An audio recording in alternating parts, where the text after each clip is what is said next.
My people, it's your girl Too Blessed. I hope everybody's having a great day today. See? What? No, leave me alone. That's your boy Cameron. Every time I'm trying to do a video, here he comes. We are here visiting in North Carolina on the lake again. So I'm just sitting out on the porch. And I just wanted to address some things I've seen people saying about the R. Kelly situation. And I'm really, let me see, how can I put this without sounding like insensitive? I really, I don't understand why people are so shocked about it. Let me just say that. I don't understand why people are so shocked about it. Well, you know what? I guess if you haven't really been following the interviews like his brother had done with Tasha K and the girl Geronda, she did an interview with Tasha K.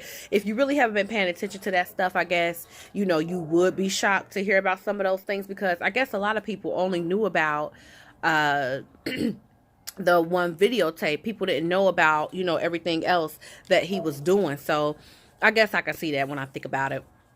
But my problem is that I'm seeing and I'm hearing people say things about the victims, like victim shaming.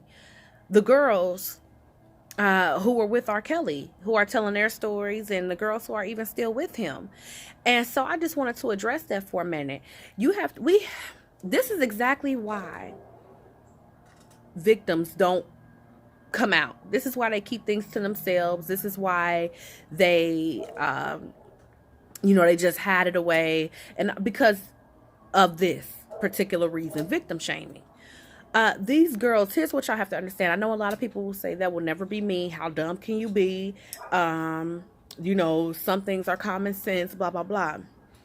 But while you may feel like that right now, you have to think of it and look at it from the perspective of these women. Okay, and then, no, not women, girls. Okay, you have to look at it from their perspective. It's easy for you to say, you know, I would never fall victim to something like that. That's so stupid. It's common sense. You know, you should know better, blah, blah, blah. But think about it like this. A lot of these girls that R. Kelly chooses are girls who are very vulnerable, very susceptible to, you know, falling prey to someone like him. Easily manipulated. Because there are some girls that, you know, he absolutely wouldn't be able to, you know, pull this over on. Absolutely. But he finds these girls who, a lot of them are searching for something. A lot of them are missing something. A lot of them just, you know, are naive, you know, and their mind is just easily manipulated. And that's what he does. He manipulates them. Not to mention, once they are with him, he uses drugs.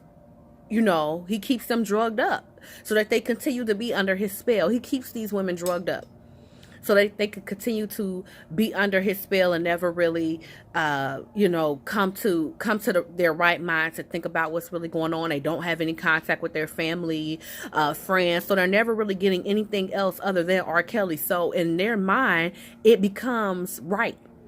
It becomes a way of life. It becomes, this is, you know, what you do with R. Kelly. This is normal, you know, when you're with somebody like R. Kelly, you know. They are,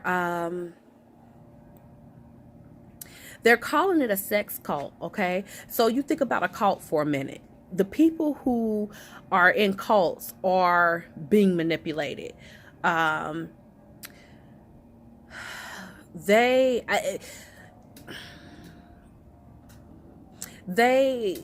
are people who, I'm trying to explain this in the best way to make it make sense, because I mean, I feel like I don't feel like I'm susceptible to something like that, but I do understand the girl's point of view. So I'm trying to put it I'm trying to rephrase it to where it might make a little more sense, to other people who aren't victims and who have never been victims of things like this.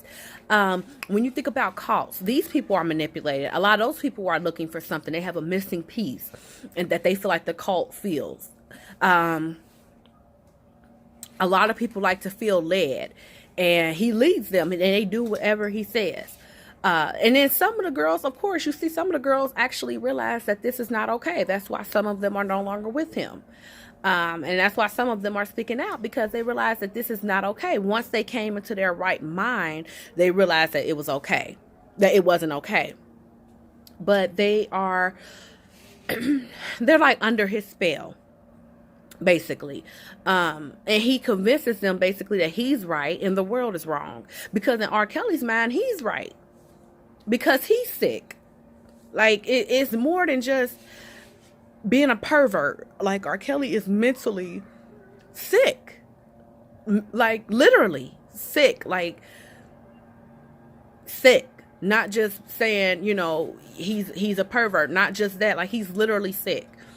And I really want y'all to check out the video that Tasha K had done with his brother. She did 2 interviews, because he told a lot of information about R. Kelly that no one knew. He told about, you know, basically what happened when they were growing up. Come to find out that it was their older sister who was, you know, raping them. And he said that he felt like he himself, the R. Kelly's little brother, he said he felt like he knew it was wrong. He knew it was wrong, but he felt like R. Kelly didn't look at it that way. Like, R. Kelly enjoyed it in some sick way, you know. So it's just an interesting interview, and it gives you another view and another perspective on everything that's going on with R. Kelly. And I think that their whole family kind of has this generational demon going on, because if you look at it, I'm sorry, sorry y'all, I thought my hand was over the speaker. Let me readjust. I'm sorry.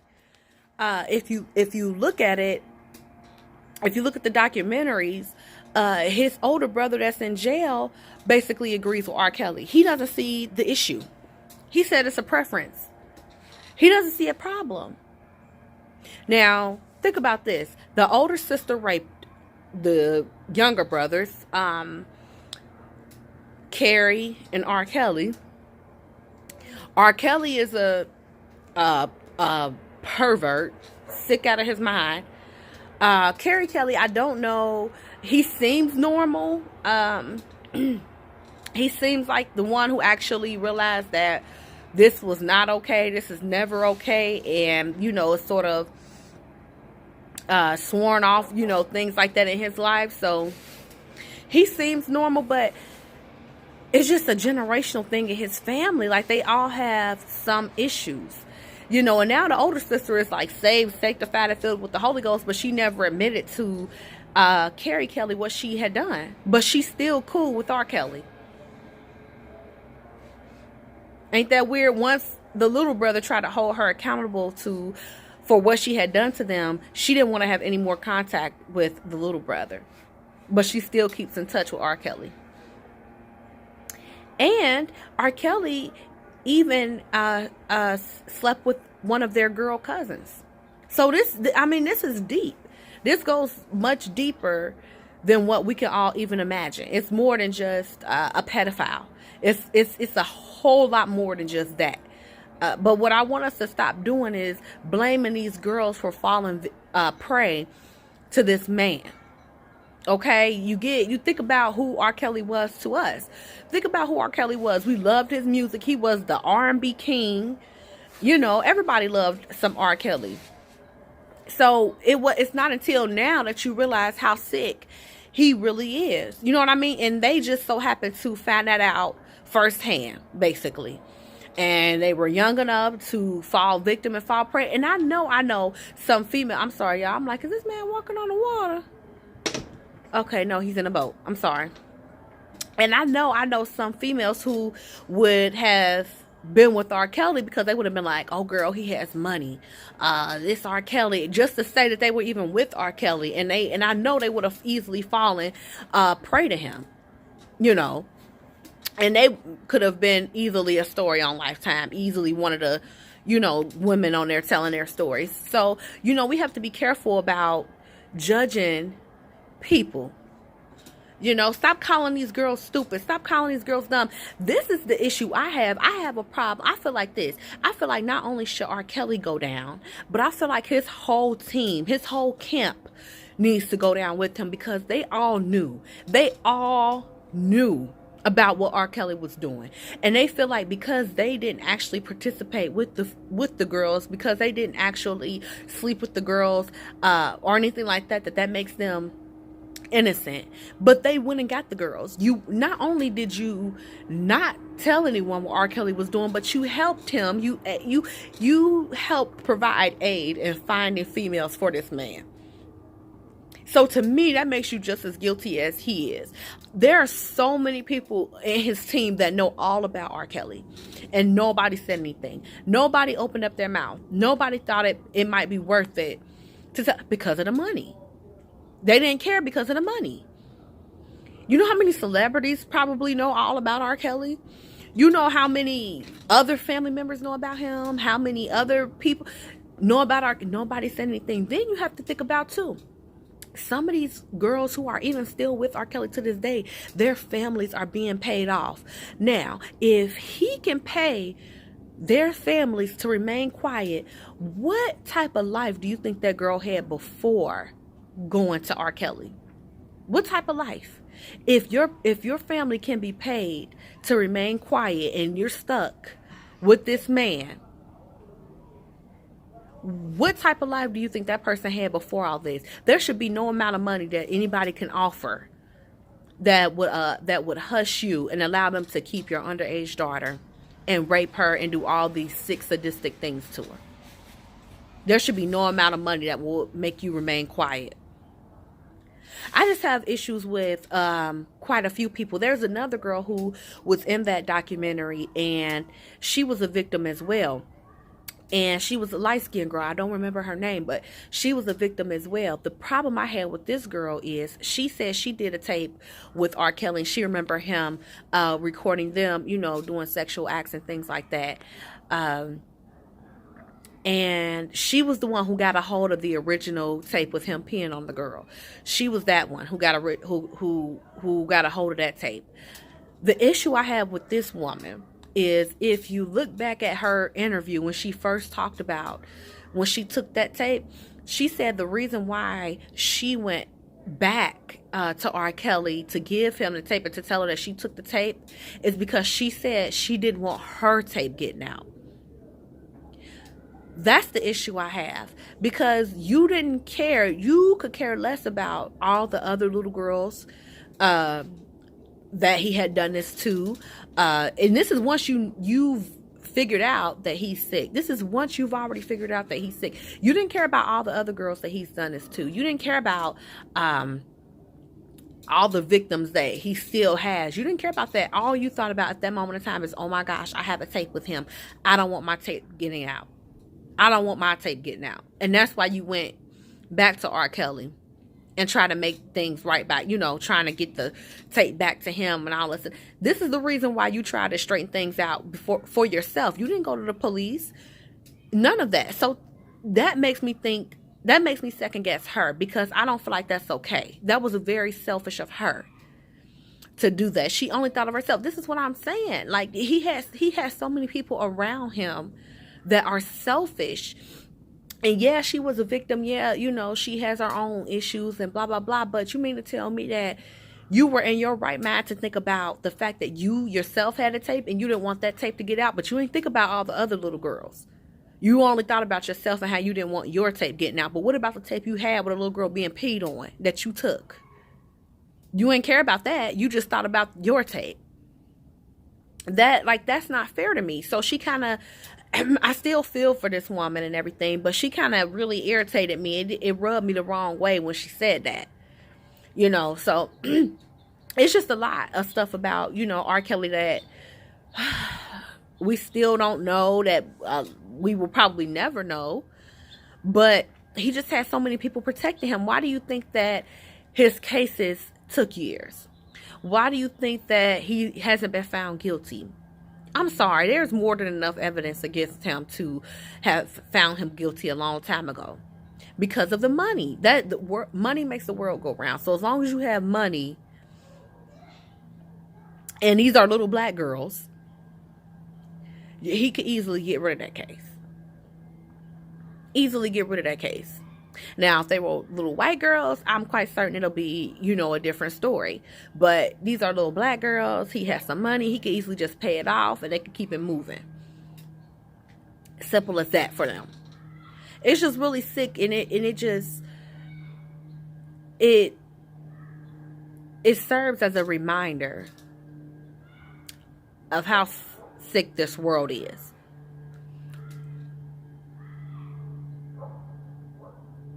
Hold on, y'all. I hear my...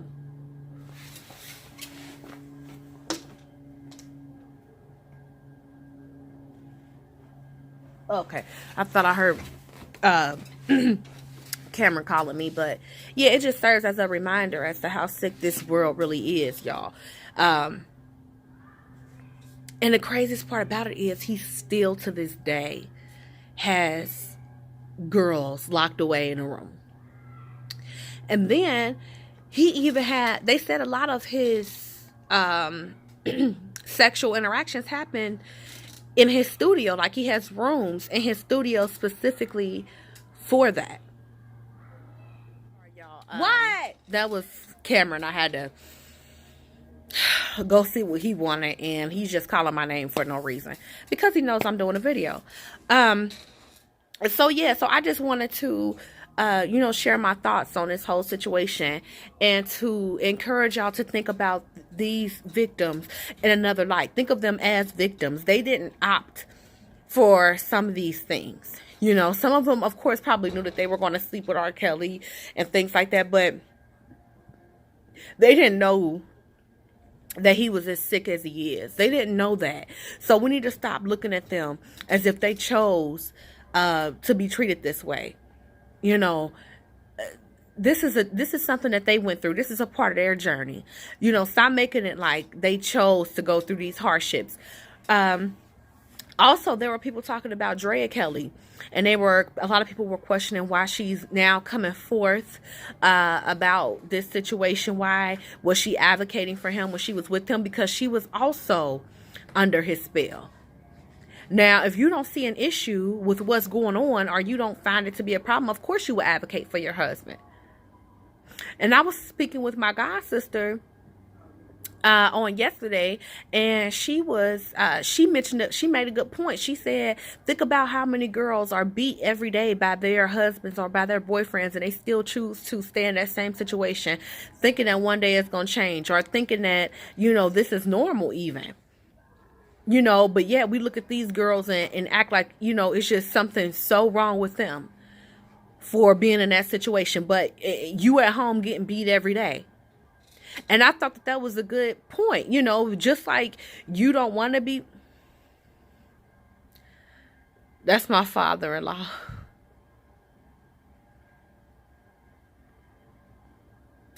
I promise. This is what... Go. This